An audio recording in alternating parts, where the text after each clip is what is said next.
오늘 말씀은 로마서 2장입니다. 율법을 행하는 의로운 자라는 주제로 말씀을 전하겠습니다. 바울은 오직 의인은 믿음으로 살 것이라는 하박국 선자의 말을 인용하여 이신칭의에 대해 1장에서 얘기했습니다. 혈통적 우월주의에 자신들만 구원을 받는다는 유대인들의 왜곡된 신앙관에 대해 도전을 한 것이죠. 그러면서도 이방인들의 죄인됨에 대해 말했습니다. 당연히 유대인들은 자신들은 의롭고 이방인들은 악하다는 생각에 동의했을 것입니다. 그렇지만 2장에서 바울은 그러한 영적인 교만에 빠진 유대인들의 잘못에 대해 지적합니다. 1절, 그러므로 남을 판단하는 사람아, 누구를 막론하고 내가 핑계하지 못할 것은 남을 판단하는 것으로 내가 너를 정죄함이니 판단하는 내가 같은 일을 행함이니라. 아무리 자신이 의롭다고 하더라도 남을 판단하는 것은 의로운 행위가 될 수 없습니다. 유대인들은 자신들만 의롭다는 비틀린 신앙관에 의해 비유대인들을 판단하고 정죄했습니다. 마음이 범하는 죄엔 무관심하면서 외적으로 조금만 잘못을 범하면 가차없이 단죄하고 정죄했습니다. 그런 유대인들을 향해 우리 주님께서도 회칠한 무덤이라고 책망하셨죠. 어쨌든 바울은 남을 책망하는 유대인들을 향해 너희들도 동일하게 책망을 받을 자들이요 판단을 받을 자라고 했습니다. 피조물인 인생들은 그 어떤 사람도 자신의 의로움을 자랑할 자가 없기 때문입니다. 바울은 유대인들이 혈통적 우월주의에 의해 주님 손에 붙들린 것이 아니라 용서와 사랑에 의함임을 잊지 말라고 합니다. 4절, 혹 내가 하나님의 인자하심이 너를 인도하여 회개하게 하심을 알지 못하여 그의 인자하심과 용납하심과 길이 참으심이 풍성함을 멸시하느냐. 회개하게 하심과 인자하심과 용납하심과 길이 참으심의 풍성함이 우리를 창조주 하나님 앞에 서게 합니다.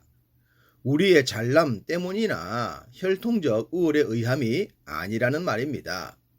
누구라도 앞서 말씀드린 그러한 은혜를 입지 않으면 창조주 앞에 설 수가 없습니다. 그런데 유대인들은 자신들의 혈통적 우월에 의해 자신들만 선택을 받았다고 자랑했습니다.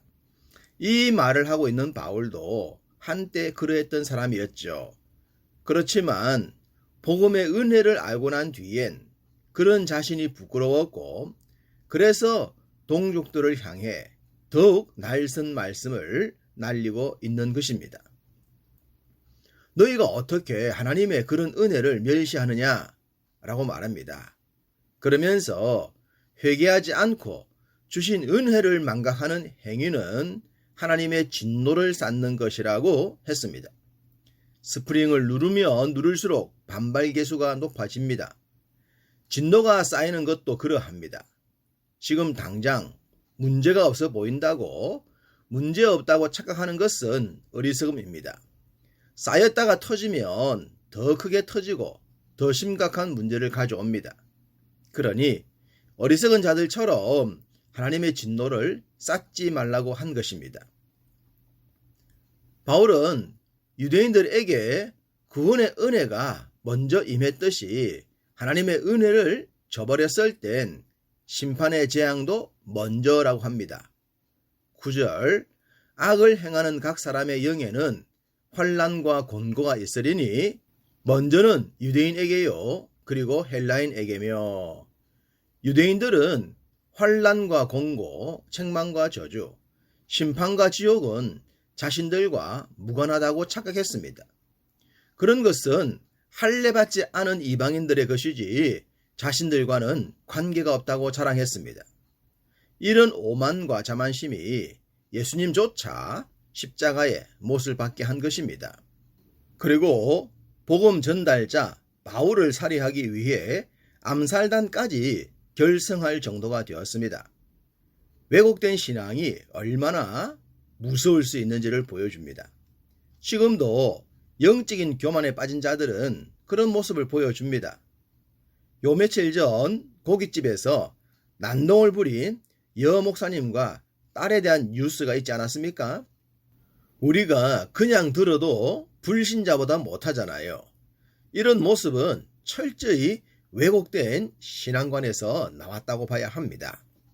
12절 무릇 율법 없이 범죄한 자는 또한 율법 없이 망하고 무릇 율법이 있고 범죄한 자는 율법으로 말미암아 심판을 받으리라. 불신자들이 망하고 심판을 받는 것은 당연지사입니다. 그러나 율법을 가진 자도 망할 수 있다고 합니다. 이런 말을 유대인들이 들었을 때 얼마나 황당하겠습니까?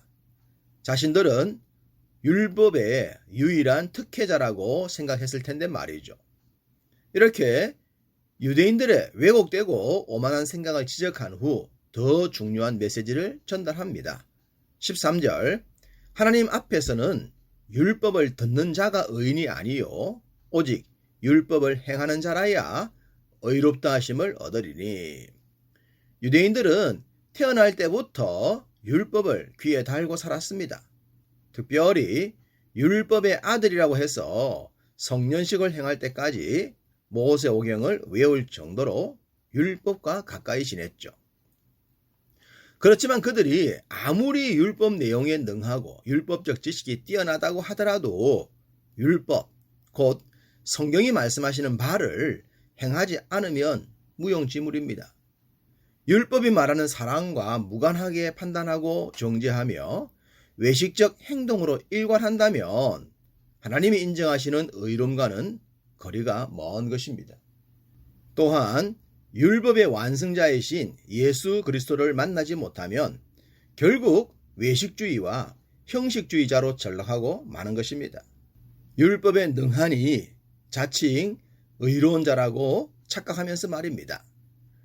방금 말씀드린 내용처럼 영적 모순에 빠진 유대인들을 향해 바울은 이렇게 말합니다.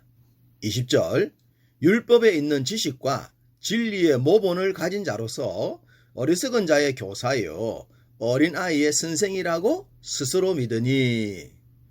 어리석은 자의 교사요 영적 아이들의 선생이라고 스스로 믿었다는 말입니다. 소위 자칭 스승이요 자칭 의인이라는 말이죠. 물론 사람들은 그들의 지식적 수준 때문에 스승으로 인정했을 것입니다. 그러나 영적인 변화를 이룰 수는 없었죠. 진정한 율법의 선생은 지식 전달자가 아니라 삶의 변화자이기 때문입니다. 바울도 이런 경험을 누구보다 깊이 했던 자이기 때문에 그들의 잘못을 적나라하게 지적하고 있습니다. 25절 내가 율법을 행하면 할례가 유익하나 만일 율법을 범하면 내 할례는 무할례가 되느니라. 무슨 말씀입니까? 율법의 외적인 것을 자랑하지 말라는 말이죠. 유대인들은 할례를 행해야 하나님의 자녀가 된다고 생각했지만 원래 할례는 하나님 백성된 자들의 외적 표징에 불과했습니다. 할례를 행함으로 하나님의 자녀가 되는 것이 아니라 하나님의 자녀가 되었기에 할례를 행한 것이죠. 그것이 아브라함부터 시작한 할례였습니다. 율법의 자녀라고 자랑하는 유대인들, 그들이 참된 하나님의 자녀가 되기 위해선 율법의 외적 정인이 아니라 율법의 내적 정인이 되어야 합니다. 29절 오직 이면적 유대인이 유대인이며 할례는 마음에 할지니 영에 있고 율법 조문에 있지 아니한 것이라. 그 칭찬이 사람에게서가 아니요 다만 하나님에게서니라. 표면적 유대인은 혈통이나 할례 등 외적인 것이 의인의 증거라고 했습니다. 그러나 하나님은 이면적 유대인, 즉 심적 변화로부터 정인된 삶을 사는 유대인을 원했습니다. 물론 모든 시대를 살아가는 하나님의 백성들에게도 동일하죠. 집안의 내력이나 교회 직분, 교회에서 행했던 것들을 믿음으로 착각하지 말라는 말입니다. 유대인들은 가장 먼저 율법의 은혜를 받았지만 그것으로 인해 영적 자만심에 빠지고 말았습니다. 만약 우리도 은혜를 특권으로 착각한다면 그것이 영적인 올무가 되고 말 것입니다. 우리를 처음 불러주셨을 때에 은혜를 망각하지 말고 언제나 겸손하게 주의 뜻을 성실하게 준행하는 여러분 모두가 되시기를 주님의 이름으로 축복합니다.